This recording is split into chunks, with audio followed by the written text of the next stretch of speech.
जय हिंद साथियों। आज हम बात करने वाले हैं दिल्ली पुलिस कांस्टेबल की जो वैकेंसी आ रही है दोस्तों सितंबर 2025 में, जिसका नोटिफिकेशन आने वाला है। उसके बारे में हम बात करेंगे। एज लिमिट कब से काउंट करने वाले हैं, किस किस भाई को फॉर्म अप्लाई कर सकता है, कौन भाई फॉर्म अप्लाई नहीं कर सकता, उस बारे में दोस्तों आज हम पूरी डिटेल से बात करेंगे, विद प्रूफ बात करेंगे कि कब से एज काउंट की जाने वाली है। देखिए दोस्तों, मैंने अभी लास्ट वीडियो डाली जो आप स्क्रीन पे देख रहे हैं, उसमें मैंने सबसे ज्यादा कमेंट यही पूछे गए थे कि सर हम फॉर्म अप्लाई कर सकते हैं या नहीं कर सकते, हमारी डीओबी ये है तो हम फॉर्म अप्लाई कर पाएंगे या नहीं कर पाएंगे।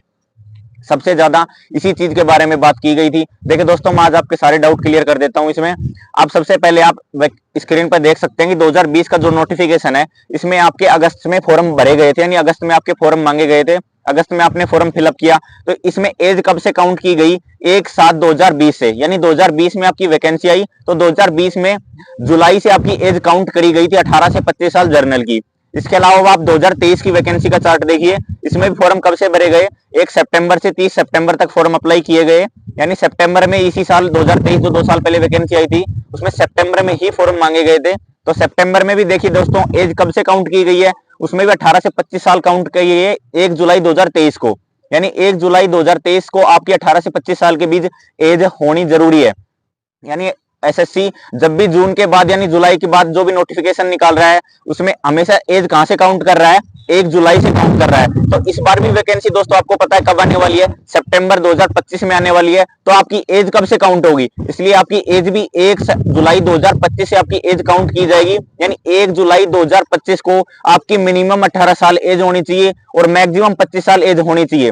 अब इसमें मैं आपको क्लियरली डेट ही बता देता हूं दोस्तों कि कब से कब तक कितनी आपकी डेट होनी चाहिए। जिन कैंडिडेट का जन्म यानी 2/7/2000 को जन्म हुआ है, वो कैंडिडेट, उससे पहले के कैंडिडेट अप्लाई नहीं कर पाएंगे जनरल कैटेगरी को, उसके बाद के कैंडिडेट अप्लाई कर सकते हैं। और उसके बाद यानी दे रखा है 1/7/2007, यानी 1 जुलाई 2007 तक वह कैंडिडेट जिनका जन्म हो चुका है वही कैंडिडेट जनरल कैटेगरी के लिए अप्लाई कर पाएंगे।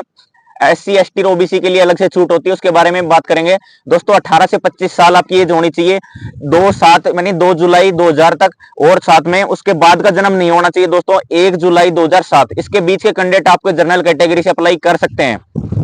अब दोस्तों बात करते हैं कि इनको कब कब छूट मिलती है। देखिए दोस्तों, SC ST कैटेगरी के जो कैंडिडेट होते हैं उनको 5 साल की छूट दी जाती है, यानी जो कैंडिडेट जिनका 95 तक जन्म हुआ है वो कैंडिडेट इसमें अप्लाई कर सकते हैं, यानी उनको 5 साल की छूट दी जाती है, वो 30 साल तक अप्लाई कर सकते हैं। इसके अलावा दोस्तों हम बात करते हैं ओबीसी कैंडिडेट की।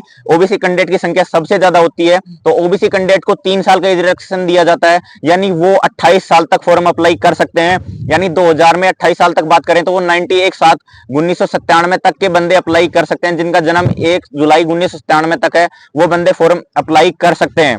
और मैक्सिमम लिमिट दोस्तों इसमें उससे छोटा नहीं होना चाहिए। 1/7/2007 से किसी भी कैटेगरी कैंडिडेट हो वो इससे छोटा नहीं होना चाहिए। मैक्सिमम एज लिमिट में छूट दी जाती है। SC ST के लिए 5 साल, OBC के लिए 3 साल। इसके अलावा दोस्तों, जिन कैंडिडेट के माता पिता दिल्ली पुलिस में हैं या उनके माता पिता मतलब गुजर चुके हैं दिल्ली पुलिस में रहते हुए, तो उन कैंडिडेट को दोस्तों 29 साल तक फॉर्म अप्लाई कर सकते हैं। उन कैंडिडेट को भी 4 साल की छूट दी जाती है, वो कैंडिडेट भी 29 साल तक फॉर्म अप्लाई कर सकते हैं।